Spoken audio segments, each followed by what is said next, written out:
recognizes Mr. Lynch from Massachusetts. Thank you. I want to thank the witnesses for your willingness to come before the committee and help us with our work. Mayor Bowser, back in March, the Republican leadership here in the House cut $1.1 billion from the D.C. budget. Yes, Is that correct? that's correct. So I live in Boston. We have about 700,000 people in our city, pretty much the same size as D.C. I know taking $1 billion out of our budget would kill us, in terms of our ability to deliver services and fund a police department. Can you talk about what that meant? It is ironic. It is ironic that the same people who cut $1.1 billion out of your budget 4 months later are saying, we're going to take over the city because you're not taking care of law enforcement.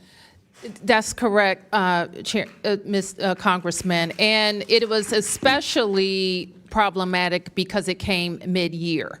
To cut $1 billion with 12 months is bad enough, but to cut it with 6 months, it's almost impossible. And Mayor, tell me where that $1.1 billion, where did it come from?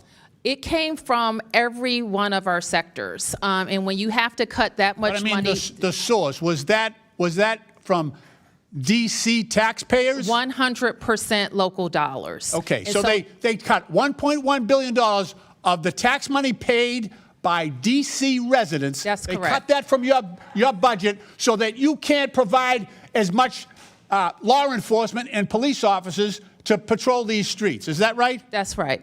And Chairman Mendelson, you mentioned earlier that it had about $83 million underfunding of the police department directly. Is that correct? That is correct.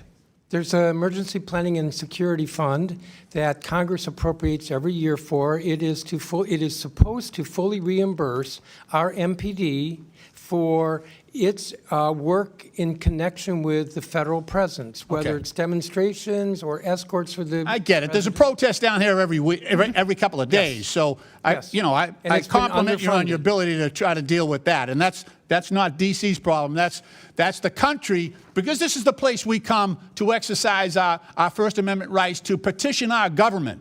So that's a lot of your problem, is the fact that you are our nation's capital, and this is where we come to complain, right? We complain to our federal government, and you have to deal with that. Attorney General Schwab, are you familiar with the Posse Comitatus Act?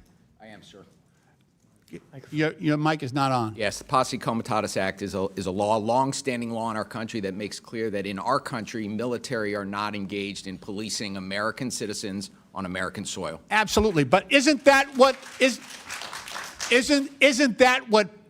President Trump is doing right now, bringing in the military to police the civilian population in this district? That's exactly what he's doing. Is that your view as well?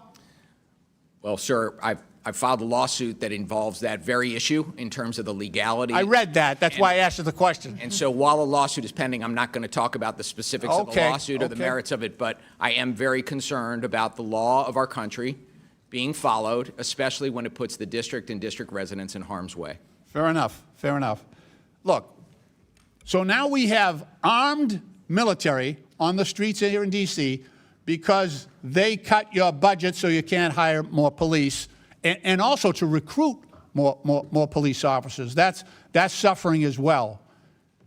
And yet I see that not only is the military being politicized, coming in here and supporting one president's agenda, but they're also suffering the humiliation of having to go pick up trash and do landscaping and spreading mulch, things like that. That is not what we ask of our sons and daughters when they put on that uniform. We should treat them with more respect than this president is treating them right now.